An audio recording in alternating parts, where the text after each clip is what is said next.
Yo everybody, it's your boy Jason, you're back for another video. Today we're talking about lenses and why you need lenses to do different things. So let's get into the video. Right, so there's 3 things you need to know about lenses, okay? First of all, what make, what focal length, and what you're going to be using them for. If you answer to any of those 3 questions, you're going to score a decent lens and it's going to do your job perfectly for you. Okay, so focal length, okay, what are you going to be using it for? What's the purpose of it? To take portraits? What kind of focal length are you going to use? Those things go hand in hand. So that being said, on a budget now, standard portrait lens, so you're taking portraits, you're going to use your 50mm, which is this one over here. This little lens, okay? This is the 1.8 50mm. There's 3 different versions of the 50mm you get. You get the 50mm 1.8 f-stop, you get a 50mm 1.4 and a 50mm 1.2, okay? As they go lower in field depth, you get it gets a little bit bigger, and in the 50mm 1.2, that is your L series lens from Canon. Canon makes your normal but entry level lenses, which I have on the 700D over here. They make different lenses for different applications, like your 5Ds will have your prime and your L lenses and things like that, which are basically exactly the same thing. So yeah, different lenses do different things. So you won't be able to use your 50mm to take landscape photography. Well, I'm sure you can, but it's not going to be right, if you know what I'm saying. If you spot a leopard, like say 100 kilometers, not 100 kilometers, but like 500 meters away, you're not going to use your 50mm to take a picture of it. You can try and use a closer number, so maybe a 150 to 600 or a 70 to 200 even, L series 2.8 lens from Canon. Okay, I'm a Canon fan, so I only rock Canon. Okay, that being said, all photographers use different lenses. So hold up, that doesn't make sense, but it will in a moment. Okay, what I got here is a 75 to 300 Mark III Canon lens. Okay, entry level lens. Okay, this is your basic telephoto lens. Where is my, give me 1 sec guys, give me 1 sec.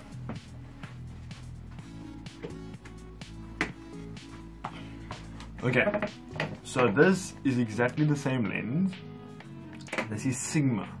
Okay, this is what I mean by different lenses. Okay. You get your main competitors out there is Canon, Nikon, vice versa, and out of those 2, Sigma and Tamron make lenses also. Sigma and Tamron specialize in lenses and other like goodies like flashes and remotes and things like that, like shutter release cables. But they mostly specialize in lenses, and so does Tamron. They make generic lenses for both Nikon and Canon, so it's either or, doesn't really matter. Both the lenses are really great. So depending on what you're going to be using it for, I would always try and stick to your manufacturer. So like example, if you got a Nikon, try and stick to Nikon lenses. If you got a Canon, try and stick to Canon lenses. But if you don't have the money to spend on a Canon lens or a Nikon lens, Sigma and Tamron is the way to go. I've got a Tamron lens and I've got a Sigma lens. Okay, so back onto these 2. Exactly the same lens, but the Canon outweighs the Sigma in many ways. Okay, I find the Sigma is a bit grainy, although it's exactly the same f-stop. It's the f4 to 5.6. Okay, it's exactly the same. It's got exactly the same mountings, everything. It's the EF mountings. I just find it more grainy. That's my opinion. Anybody's entitled to their own opinion, guys. So Tamron, Sigma, or Sigma and then Canon, but Tamron and Sigma make generic versions. Right, back onto this little one.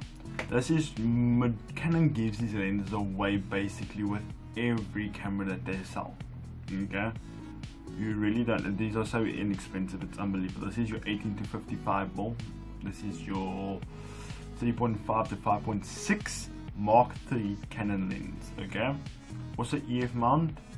This I found, compared to the Sigma version, also less grainy. The reasons for that is because Canon has designed their lenses in a way to work with their cameras. So if you're going to put like a generic version onto your lens, onto your camera, it's not going to work as great as you think it would. Okay, although you will get some great shots out of it, it's just that a designer has designed these lenses in a specific way. Okay, if you're going to go against that by adding different lenses, you're going to lose quality. Okay, so like as I said, Tamron makes a lens, a 70 to 200 2.8 lens. Okay, not bad mouthing Tamron in any way. They make great lenses. I would use it no matter what if I don't have the money to buy a 70 to 200 Canon lens. Okay, the 70 to 200 Canon lens is going to cost you about 38,000 Rand. Okay, I'll leave a link in the description where you can get one of those. But a 70 to 200 Tamron lens, exactly the same f-stop 2.8, that's going to cost you about 15 to 16,000 Rand. I can leave you a link where you can get that also. So, and doing exactly the same thing, it's just that the Tamron lens is a bit more noisy, but the focusing, the internal focus drive, because that lens, it doesn't have the external focus, it's got the internal focus drive. Okay, so back onto my Tamron lens. As I mentioned, I said I had a Tamron lens. This is a 28 to 80mm Tamron lens. It's got the fisheye glass in the front. So this is going to give me a super wide angle, although it's 28 to 80mm. Okay, this is f-stop. What f-stop is this? This is f-stop 3.5 to 5.6. This is the Mark II version of their lens. Okay, also EF mount. Very simple. This you use for more of a everyday lens, so you would use this on your camera and you wouldn't take it off. This lens is amazing. I love this lens. It's pretty old, but I still love it. It still gives me great pictures every time. Okay, right, let's talk about crop sensors and what they do to your lens. Okay, the 700D that I have in my hand here, this logo's on the wrong way around.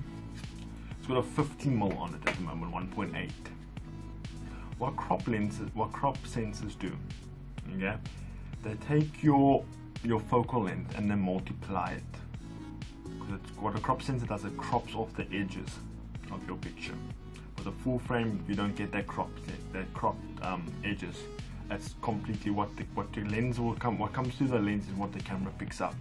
What comes through the lens on a crop sensor, the camera multiplies it by 1.5. So in actual fact, if this is a 50mm, if this is a 50mm, okay, and it works with any other mold lens that you have, this is a 50mm.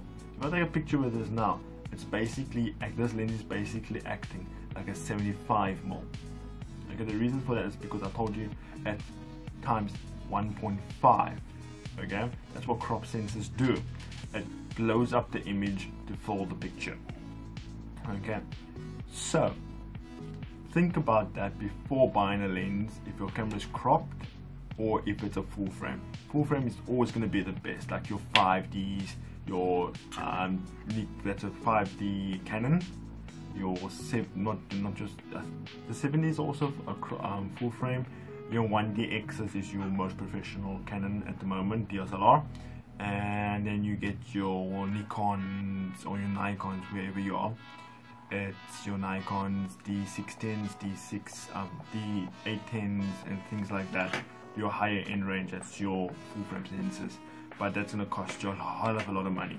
So if you don't have the money, I would stick to your crop sensor and then just buy a lower mole lens and then work from there. So as remember guys, it's the 1.5 times multiplier. Okay,